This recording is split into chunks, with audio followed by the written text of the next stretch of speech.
Alors en gros, je vous ai prévu une tier list antagoniste, mais avec tous les antagonistes qui m'ont marqué depuis le début que j'ai commencé les animés, les mecs. Vous allez venir en vocal, ok? Je ne vais pas donner mon avis.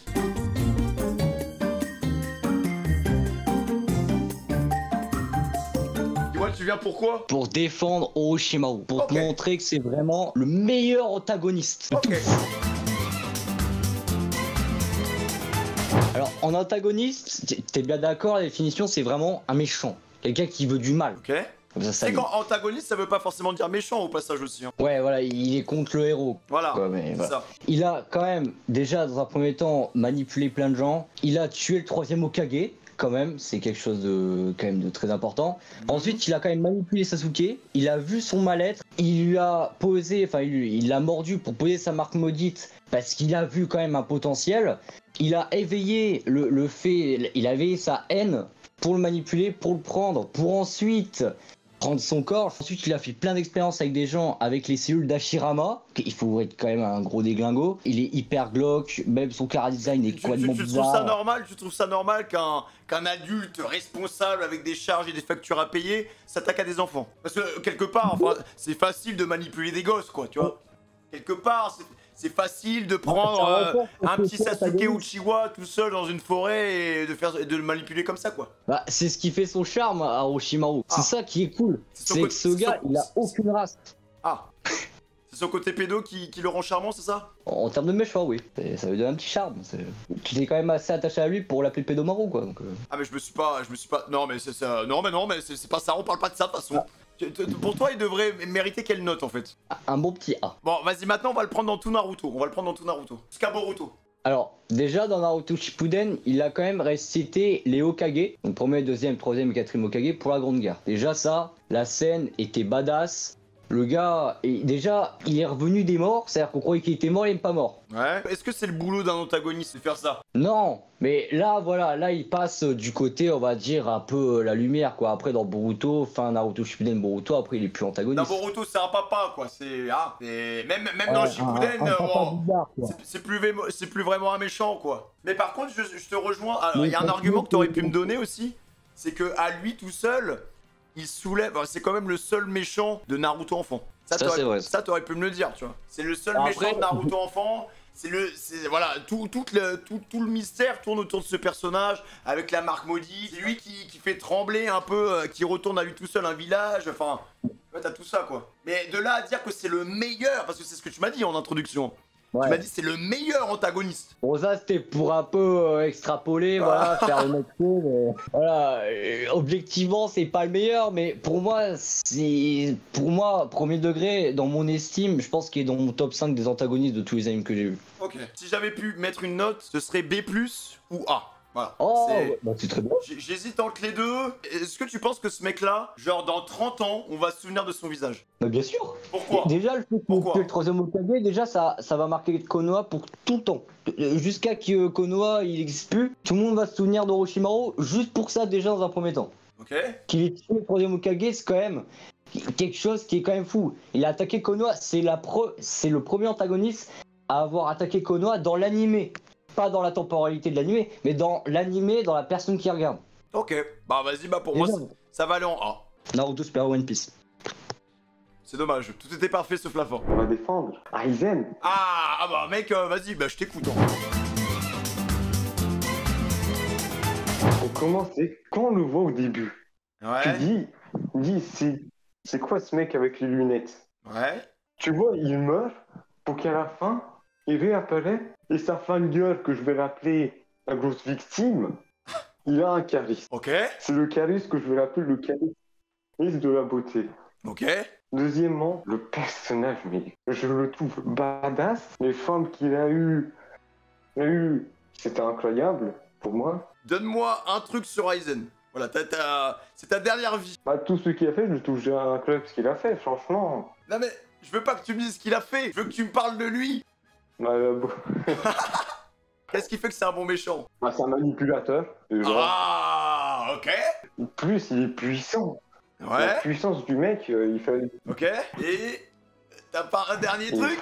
Et son épée style. Ok. D'après toi, il devrait être où? Si c'est moi qui l'avais fait, je l'aurais mis direct dans les hauts. Mais après, tout dépend de toi. Je sais que peut-être j'ai fait une connerie. Je suis désolé pour tous les antagonistes. Non, faut pas s'excuser. Mec, ça fait partie du jeu. Ça qui est drôle. En vrai, moi je ne connais pas Bleach. Oui. Voilà, je ne connais rien. On m'a dit de mettre dans la tier list Sasuke Aizen. Et d'après ce que tu m'as raconté, c'est un beau gosse. Il manipule des gens, qui a une belle épée. Et voilà, en fait il a l'air gentil, mais en fait il est méchant. Du coup, ce sera un B. Un B. Oh, Voilà, bah ça va. ce sera un B. Je suis là pour défendre Freezer. Oh, intéressant. Parce que bah, c'est un antagoniste incroyable. Ah. Alors, Freezer, pour le définir clairement, c'est l'antagoniste principal de Dragon Ball Z. Je pense qu'on est tous d'accord là-dessus. Tout le monde le connaît depuis 30 ans. Il suffit d'avoir regardé Dragon Ball pour le connaître. Le gars, il a littéralement conquis des planètes dans tout l'univers, dont la planète Vegeta, qui est la plus puissante étant donné que c'est la plus guerrière. Ok. Si on a eu le droit au Super Saiyan, c'est grâce à lui. Bon, il a fait un petit flop lorsqu'on l'a revu pour l'arc de Cell. Ouais, Au son tout début, retour en bon. forme méca, je sais pas quoi là. Ouais, avec son Ouais. daron là, qui s'est fait aussi écraser comme En une gros merde. flop, ouais. Il a tout fait. Le gars, c'est limite, il s'est retenu dans sa puissance en faisant 5 formes différentes. C'est vrai qu'il y a eu beaucoup de transformations pour Freezer. Hein. Et même dans sa forme finale, il a dit non, non, attends, je donnais pas tout. Et il a encore évolué. Et en plus de ça, on nous a précisé après qu'il ne s'était jamais entraîné de sa vie. Donc en fait, sa puissance qu'on avait puissance vue naturelle, quoi. c'était sa puissance naturelle. Tu peux me parler un peu du tempérament de Freezer ou pas? Ah bah c'est un gros sadique, par contre, ça, je pense qu'on est tous c'est- d'accord. Il adore faire du mal aux autres. Bon, j'avoue, ça c'est un peu tordu, mais bon... Ouais, ça c'est fait juste de lui un mec qui veut massacrer des faibles, quoi. en fait, ça fait de lui le pur antagoniste, juste méchant, ouais, c'est juste un qui a méchant, aucun quoi. but, qui veut juste conquérir le monde et tuer tout le monde. Voilà, point. En fait, dès qu'il s'est affronté quelqu'un, il l'a tué, hormis Goku et Trunks. Si tu devais le placer quelque part, tu le mettrais où, Freezer? Je le mets en A. Ok. C'est le premier qui a amené la transformation de Goku, et du coup, Ok. après, tout le monde a se dit, ça serait cool d'avoir une transformation. Ok, pas de soucis. Bah, je le mets en A. Voilà, je le mets en Ok, parfait. A. Ah, y'a Cap. Moi, je viens pour parler de Pain. Ok. Parce que c'est le personnage emblématique de Naruto qui a rajouté quelque chose à l'œuvre. On a un antagoniste qui a eu sa vision de la justice totalement erronée. Par son passé, il a vécu quelque chose d'horrible. Il avait envie d'amener la paix parce que son sensei qui l'a formé lui a inculqué ces valeurs-là. Ça a été une pratique totalement pédagogique au-delà de la pratique tout simplement technique. Ok. Et il se ramène à Konoha. On a un village où Naruto n'est pas là parce que Jiraiya est mort. On a Pain qui a tué son sensei, qui se retrouve à attaquer le village où son sensei est né pour aller anéantir le village et aller récupérer le bijou de Naruto. On sent que la personne est dangereuse. Pain est dangereux, il instaure un sentiment de peur, il instaure un sentiment de catastrophe imminente. Le village se fait souffler de A à Z. On a Kakashi qui meurt. Celui qui forme Naruto tout simplement, ça fait déjà une énorme perte, une énorme déception. Konoha n'existe plus sur la carte et Pain met une vitesse à tout le monde. C'est-à-dire qu'on a step up totalement dans les combats de Naruto. On a un antagoniste qui est super puissant, qui a des pouvoirs similaires même à des dieux. Le mec peut carrément faire des répulsions célestes, attirer les ennemis vers lui. Il peut gérer autant d'avatars en lui-même. Et Naruto, s'il n'était pas formé, il était mort. On a un antagoniste qui a tellement eu un impact sur la santé des héros que lorsqu'il a tué Hinata, Naruto s'est totalement emporté. Naruto a cédé à sa colère, ça veut dire que le mec c'est jamais arrivé, même face à Orochimaru, quand Naruto a pété un câble, et ça a pas pété à ce point. Là, ça a totalement explosé. Il lui a fait part de sa vision de la justice qui était pas du tout la même. Donc Naruto a totalement pété un plomb. Ils sont tous les deux dans le même optique de je vais te montrer par mes actes que je vais changer le monde et que la justice va être amenée. Pain, lui, pense que la justice doit être amenée par la douleur, tandis que Naruto, lui, il veut arrêter la douleur avant d'instaurer la paix et il veut permettre à ses alliés de pouvoir, derrière... Est-ce que le cercle de la haine, c'est un message qui peut s'inscrire dans l'actualité? Totalement. Ce qui est ouf avec un antagoniste comme ça, par exemple, c'est que déjà, dans l'anime, donc il est hyper impactant et tout, mais quand t'arrives à retranscrire tout ce qu'il dit dans ta situation actuelle, là, l'antagoniste, il prend une autre dimension, en fait, à ce moment-là. Bah c'est ça, ouais. Quoi, Okay. La note que tu veux lui donner, c'est S? La note que je voulais donner de base, c'était Dieu. Ok. C'est ça. Et la résurrection de tout le monde, c'est... Enfin... C'est quelque chose, c'est incroyable, littéralement, parce que on allait perdre quand même Kakashi, hein, qui c'est un peu important de l'avoir, le Boog, et surtout que ça montre vraiment la volonté de Pain de croire en Naruto, de dire il a carrément donné sa vie pour s'excuser de tout ce qu'il a fait. Et de dire, ouais, t'as raison, en fait, mon maître avait raison, je me suis totalement planté. Et c'est un peu con de penser à tout ça après avoir détruit et tué plein de personnes. Oui, c'est ça. Généralement, quand la catastrophe se produit, c'est là que tu commences à te questionner et essayer de trouver des solutions. Ok, d'accord. Malheureusement, il ne sera pas en Dieu. Voilà. Quel dommage. Il ne sera pas en Dieu, mais avec ce que tu m'as dit, j'ai envie de le mettre en S. Voilà, je sais pas. Te retiens pas, surtout te retiens pas, n'hésite pas, là je vois, là, voilà, super. Et parfait. Voilà, nickel. Bon, il sera en S. Ok, ça me convient. Du coup, Crocodile. Petite présentation rapide, un des 7 grands corsaires. Donc voilà. Un bon petit CV quoi. Ça veut dire ce que ça veut dire. Là, au niveau où toi t'en es, voilà, il y a la marine, les 3 gros de la marine. Après, il y a les 7 grands corsaires pour resituer un peu le contexte. Ouais. Donc, grand corsaire, responsable du plus gros casino au monde, juste histoire de rire un peu. Donc voilà, le Ren Diners. Cara design de fou, faut dire ce qui est, gros mafieux, grosse veste à fourrure, cigare dans la bouche tout le long, crochet à la place de la main, ça montre quand même que le mec c'est un bon vieux pirate à l'ancienne avec la grosse balafre au milieu du visage, rire machiavélique de fou, le mec à chaque fois qu'il se marre on a des frissons, grosse voix, tout ça. Niveau fruit du démon, il a quand même un fruit du démon qui est de type Logia, donc c'est ceux qui sont un des éléments. Donc voilà. Si on rentre un peu plus dans le personnage, IQ de fou, très grand stratège. Oui. Le mec, c'est quand même le patron d'une organisation mondiale avec des milliers de... Bon, des PNJ, mais des milliers de mecs. Ensuite, on arrive avec les Mister Intel, ce qui est quand même balèze. Et il faut pas oublier que Robin était quand même avec lui, même si certes c'était pour défendre ses intérêts, mais elle flippait quand même de se dévoiler. Ouais, elle essaie quand même de lui mettre à l'envers à la fin, mais il sait pas faire. Enfin, bref. Mais elle fait quand même attention à elle et au final, elle a failli passer si Luffy la sauve pas. Donc c'est un peu tendu. Il tire quand même les ficelles dans l'ombre, donc pour montrer que c'est un très très grand stratège parce qu'il veut pas se dévoiler de la marine par rapport à son rôle de grand corsaire. Donc il est obligé de tirer un peu les ficelles alors qu'en vrai quand on voit la fin il peut clairement tous les one shot et en vrai tu vois la fin, il est à 2 doigts d'y arriver. Moi je pense que son plan, s'il n'y a pas Luffy, il y arrive. Donc voilà. Sinon, personnage cynique et sadique. Le mec est très très fort. Enfin, c'est un mec sans pitié. Il adore faire souffrir les gens. Il n'hésite pas à one-shot ses propres agents. Ça me rappelle un peu les gars, tu sais, qui font des coups d'état, qui reprennent le pouvoir, mais... Ouais, mais c'est pour ça que même son organisation, c'est bien, parce que pour un méchant, ça montre que lui, il veut les mecs les plus puissants, et il en a rien à foutre que tu sois un mec loyal, si t'es pas puissant, bah tu dégages. Donc rien que pour moi, ça, c'est propre. Il met dans la cage avec Smoker, tout ça et tout, c'était très bien vu. En plus, il utilise du granit marin. Donc c'est très très propre par rapport à son plan. Faut dire que là où t'en es arrivé, t'es quand même le seul mec qui a battu quand même Luffy 2 fois d'affilée. C'est vrai. Après le mec il joue quand même dans son terrain, il y a du sable partout, le mec il a un fouet totalement cheaté. J'ai envie de dire, tous les mecs ils sont joués sur leur terrain. Mais justement, est-ce que c'est pas ça qui est chiant avec le perso, c'est il se fait battre parce que l'autre il arrive avec un pistolet ou quoi? Bah oui et non, mais en même temps j'ai envie de dire, c'est un peu l'esprit shonen, il fallait bien qu'il se fasse battre à un moment ou à un autre parce que j'ai envie de dire, tu vois ça, enfin dans les autres shonen, le perso il se fait battre 3 fois d'affilée, tu te dis ouais bon, faut arrêter ça un peu. Ouais mais alors le truc c'est que le mec c'est un génie manipulateur, il a tout ficelé de A à Z pour faire un putain de coup d'état sans se salir les mains. Mais par contre, tuer Luffy, ça, il sait pas faire. Je suis d'accord avec toi. Là, pour moi, c'est la seule erreur qui fait que je le mettrai pas hyper haut. Crocodile, je le mets S ou A. Je vais te parler de ta défense. Moi, j'ai trouvé que ta défense, elle était exceptionnelle. Tu m'as parlé de tout. Vu la défense, un S, c'est pas déconnant. Moi, je peux le mettre en S, y a pas de problème. Non, mais c'est pas que je te dis que, honnêtement, moi, je le mettrais S. Pour Lanta, c'est Meruem. C'est Meruem, tu le défends? Ouais, et je le défends parce que c'est un personnage qui m'a marqué à l'époque. En fait, ce que j'ai beaucoup apprécié, outre que ce soit un perso ultra puissant, c'est son histoire. En fait, sa vie a été ultra courte, mais elle nous a fait beaucoup réfléchir. Il est né bête féroce, je suis le roi, je suis le meilleur, etc. Donc c'était le nouveau-né qui connaissait tout, alors qu'il connaissait rien. Il se posait des questions, mais il se disait toujours avoir raison parce que personne n'osait le contredire, etc. Donc il commence à prendre des terres, il commence à faire tout ça, il commence à dire c'est moi le plus fort, je vais devenir le roi. Il veut créer son propre royaume pour créer sa propre paix, etc. Sauf qu'après, du coup, il fait la rencontre d'une humaine qui est la plus fragile physiquement. Pour le coup, elle est aveugle, elle a pas de force. Enfin, ça se voit qu'à tout moment elle tombe, elle canne, la pauvre.